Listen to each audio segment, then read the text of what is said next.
Nel mare di Sicilia si gioca la guerra del novellame, a scontrarsi sono gli ambientalisti e la regione, a puntare il dito contro il Dipartimento della Pesca e l'associazione Mare Amico di Agrigento. Con la scusa della ricerca scientifica, ben 250 imbarcazioni in tutta l'isola sono state autorizzate a pescare rossetto e cicirello, ma nelle reti, le stesse reti utilizzate per le due specie, finisce soprattutto il bianchetto. Pesca è vietata.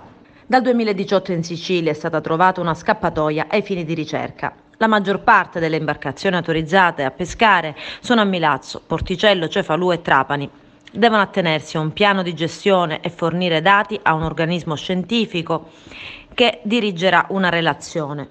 È una scusa che potrebbe provocare una procedura di infrazione comunitaria, dice Lombardo di Mare Amico. Serve soltanto ad alimentare un mercato illegale. L'unica cosa che interessa loro è quella di pescare il novellame. Ricordiamo, conclude Lombardo, che per ogni chilo di neonato pescato si sottraggono al mare 2 quintali di pesce adulto. Su questo punto il dirigente generale del Dipartimento Pesca, Dario Cartabellotta, ha firmato ieri una sospensione all'autorizzazione scientifica. Così ad oggi è vietata tutta la pesca del novellame, senza nessuna eccezione o raggiro normativo.